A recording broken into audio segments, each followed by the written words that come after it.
से कुछ दिनों पहले मेरे एक पुराने स्कूल के फ्रेंड का मुझे 10 बजे रात को कॉल आता है। तो मैंने उससे पूछा कि इतनी रात को कॉल करने की क्या ज़रूरत पड़ गई। तो काफ़ी टेंस लग रहा था वो। उसने मुझे बताया कि मेरे पास एक अमेजिंग प्रोडक्ट है जिसमें मैंने अभी तक की अपनी सारी कमाई हुई इन्वेस्टमेंट लगा दी है and I am very serious about this. Now मुझे पता है कि तुम एक मार्केटर हो तो तुम मुझे सबसे बेस्ट एडवाइस कर सकती हो।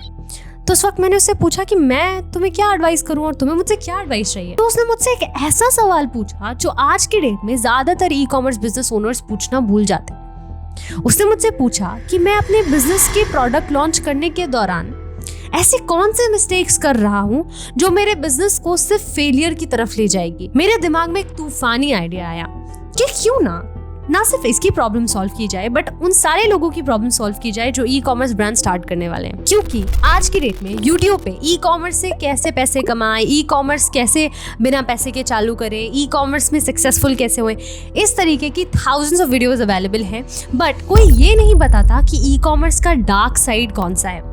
इंटरेस्टिंगली मैंने खुद अपने पास में 2 ई कॉमर्स प्रोडक्ट्स लॉन्च किए जो सक्सेसफुली फेल हो गया। तो मुझे ये पता है कि ई कॉमर्स के कौन से वो डार्क साइड्स हैं और कौन से वो मिस्टेक्स हैं जो as a e commerce business owner आपको बिल्कुल नहीं करने चाहिए। तो आज की वीडियो में हम उसी बारे में बात करेंगे। So hey guys, this is Akanksha by your side and I am your guide to grow your business with simplified and realistic approaches. Now welcome back to my video and let's discuss about the disgusting thing that you can avoid in your e commerce journey. Mistake number 1 is not researching about your target audience.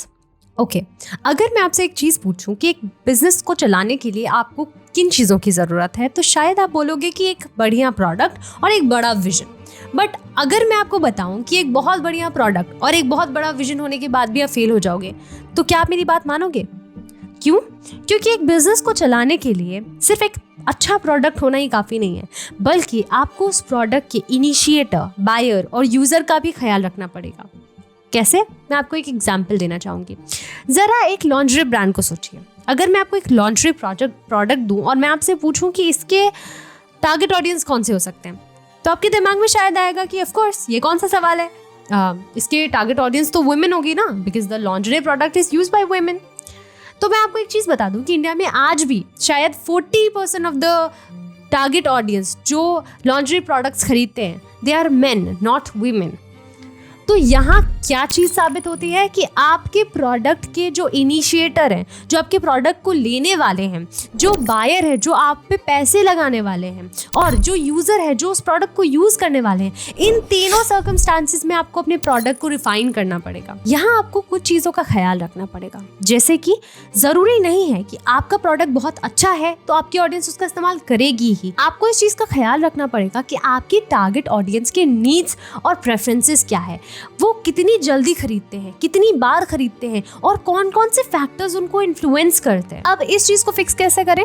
तो मैं आपको suggest करूंगी कि आप सर्वेस करो offline. आप जितना offline अपने कस्टमर्स को जानोगे वो आपको उतनी ज़्यादा हेल्प करेगा। Clovia which is a laundry brand in India, उसने 2 साल तक अपने प्रोडक्ट के बारे में रिसर्च किया, प्रैक्टिकल रिसर्च किया, अपने प्रोडक्ट्स को बेच करके, अपने टारगेट ऑडियंस को समझ करके। तो आप भी अपने टारगेट ऑडियंस को समझो। अगर आप ऑनलाइन प्रेफरेंसेस की बात करो कि मैं आपको क्या सजेस्ट करूंगी तो आप टूल्स का इस्तेमाल कर सकते हैं, जैसे कि गूगल ट्रेंड का इस्तेमाल कर सकते हैं, फेसबुक इनसाइट्स का इस्तेमाल कर सकते हैं, रेडिट और कोरा जैसे फोरम्स का इस्तेमाल कर सकते हैं अपने ऑडियंस के प्रेफरेंसेस को जानने के लिए कि वो क्या पसंद करते हैं, उन्हें क्या चीज़ें ट्रेंडी लगती है, क्या उनको प्रोवोक करता है टू बाय। इसके अलावा आप अमेज़ॉन के कमेंट्स और रिव्यूज़ पढ़ सकते हो जिसमें आपको उनके प्रेफरेंस पता चलेंगे, आपको उनके पेन पॉइंट्स पता चलेंगे अबाउट अ प्रोडक्ट जो आप बेचना चाहते हो, आप उसमें कौन कौन से गैप्स को फिल कर सकते हो। ये सारी चीज़ें आपको हेल्प करेगी आपके टारगेट ऑडियंस को समझने में। Additionally you can create a buyer persona. अब बायर पर्सोना क्या होता है? Basically it's a list of few things जो आपके आइडियल कस्टमर प्रोफाइल से रेजोनेट करती है कि आपके बायर का क्या पर्सनैलिटी है।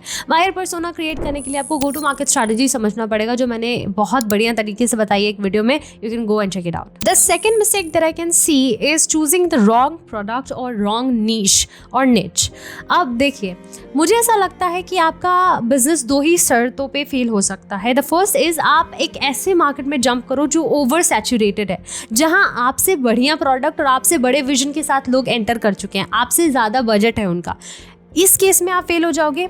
अदरवाइज आपने एक ऐसा ट्रेंड पकड़ा है जिसकी डिमांड ही नहीं है, जिसका डिमांड जनरेशन आपको करना पड़ेगा। तो अब डिमांड जनरेशन भी अपने आप में एक अलग टॉपिक है, राइट। तो एक ऐसे भीड़ में कूदना जहाँ पे मछलियाँ ही नहीं है, जहाँ पे लोग ही नहीं है, जहाँ पूरा समंदर खाली है, तो that will be the wrong choice. और इसके अलावा एक और चीज़ जो मैं देख सकती हूँ, that is choosing those product जिसमें प्रॉफिट मार्जिन बहुत कम है। अब मान के चलिए आपने एक प्रोडक्ट चूज किया, that is the skin care product, और आपको वो प्रोडक्ट बहुत पसंद आया, बट वो प्रोडक्ट ट्रेंड में भी है और लोग ले भी रहे, बट उस प्रोडक्ट पे आपका मार्जिन बहुत कम है।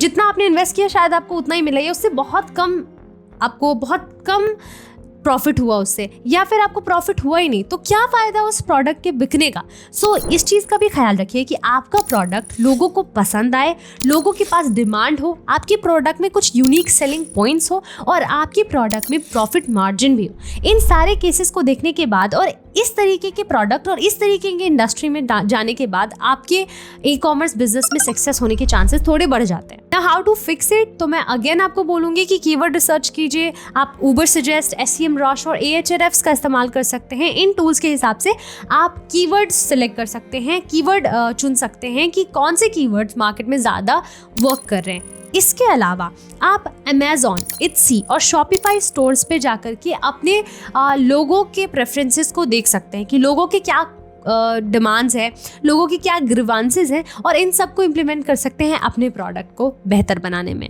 बट कुछ भी प्रॉमिस करने से पहले उसके जो कॉस्ट हैं और प्रोडक्ट मार्जिन है, उन दोनों का ख्याल ज़रूर रखिएगा। The third mistakes that I can see is ignoring branding and website design.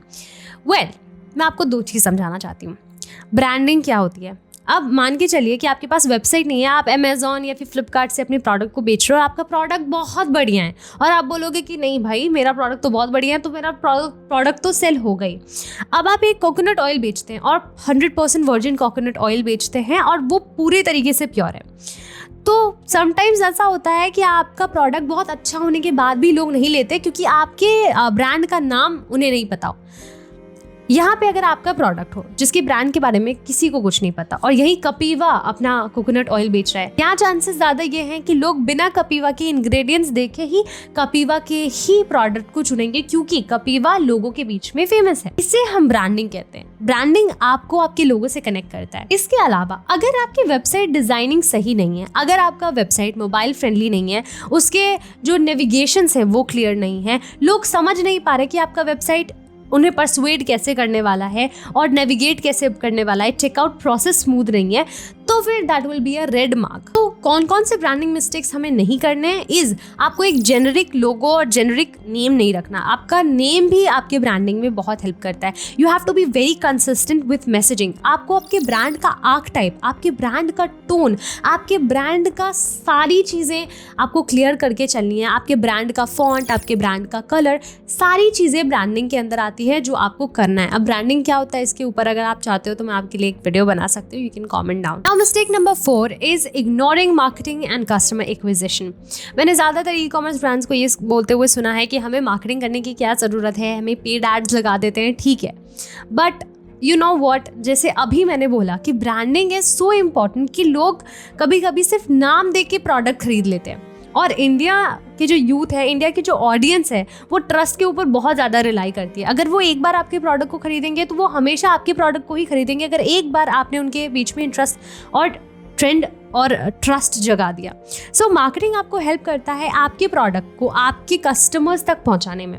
अब यहाँ सिर्फ पेड एड्स पे रिलाई नहीं किया जा सकता, सिर्फ गूगल एड्स और फेसबुक एड्स पे रिलाई नहीं किया जा सकता, because it's very expensive. So you have to be omnipresent. आपको हर प्लेटफॉर्म पर, जो जो प्लेटफॉर्म पे आपकी टारगेट ऑडियंस है, you have to be there और you have to show your product in different dimensions. आपको आपके प्रोडक्ट को, आपको आपके टेस्टिमोनियल्स को, आपको अपनी ऑडियंस को जो आपने इतनी मेहनत से क्रिएट किया है उसको आपके नए ऑडियंस को दिखाना पड़ेगा, ताकि वो समझ पाए कि आपके प्रोडक्ट में ऐसी क्या खास बात है जो आपको डिफरेंट बनाती है। अब जो कंटेंट मार्केटिंग स्ट्रैटेजीज आप लगाओगे ऑर्गेनिक ट्रैफिक लाने के लिए, उसको ईमेल मार्केटिंग की हेल्प से नर्चर जरूर करना, क्योंकि जो डिफरेंट मार्केटिंग चैनल्स है वो आपको लीड्स लाके देंगी। बट कन्वर्ट करने के लिए इट्स वेरी इंपॉर्टेंट कि आप पुश मार्केटिंग करो। मतलब आप एसएमएस के थ्रू उनको मार्केटिंग करो, व्हाट्सएप ईमेल करो, व्हाट्सएप मैसेजेस करो, ईमेल मार्केटिंग करो, ईमेल में उनको डिफरेंट ऑफर्स दिखाओ, डिफरेंट लीड मैग्नेट्स दो, उनको ऑफर्स बताओ, उनको डिफरेंट ओकेजन के ऊपर टेक्स्ट करो, अपने प्रोडक्ट को बार बार डिफरेंट डायमेंशंस में उनको शो करो ताकि एक दिन वो आपके प्रोडक्ट को जरूर खरीदें। Mistake number 5 is no testing before launching.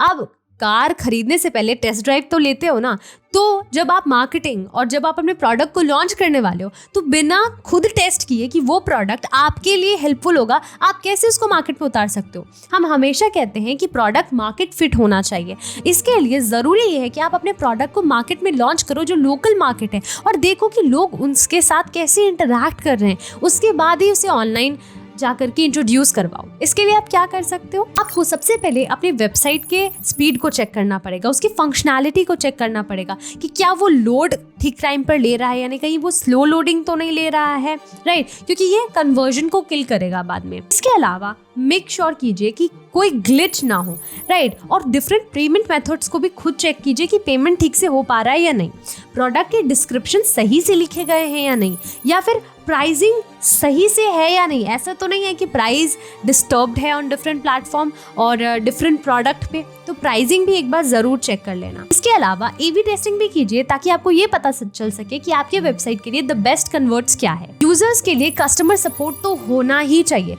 क्योंकि जब हम बात करते हैं एक ऐसे ब्रांड की जिसके बारे में अभी लोगों को ज़्यादा पता नहीं है, तो पहले वो इंटरनेट से आपको व्हाट्सएप पे लेके आएंगे और व्हाट्सएप पे आपसे सवाल पूछेंगे और व्हाट्सएप से कन्वर्जन होता है। तो डायरेक्ट इंस्टाग्राम पे कन्वर्जन नहीं होता, सबसे पहले वो व्हाट्सएप पे जाते हैं। आप इंस्टाग्राम से सेल कैसे करते हैं इसके बारे में मैंने एक वीडियो बनाया हुआ है जो आपको स्क्रीन पे दिख रहा होगा, तो आप उसको भी चेक कर सकते हैं। Now mistake number 6, that is the I think most crucial mistakes that you are doing, it is low budget planning. बहुत सारे लोग हैं यूट्यूब पे जो ये बताते हैं कि ई कॉमर्स शुरू करने के लिए you need a very small budget and you can do blah blah blah. Trust me, they all are liars, because the harsh truth of e commerce is you need money, you actually need money, क्योंकि आपको एक enough funding की ज़रूरत है एक successful e commerce brand launch करने के लिए। क्या बजट कंसर्न्स हैं, पहले इस बारे में बात करते हैं। तो अगर आप एक ब्रांड स्टार्ट करना चाहते हो विथ टू स्मॉल बजट, तो आपको आपके मार्केटिंग में, आपकी इन्वेंट्री में, आपकी स्केलिंग में लिमिटेशंस देखने को मिलेगी जो आगे चल के आपको प्रॉब्लम देगा।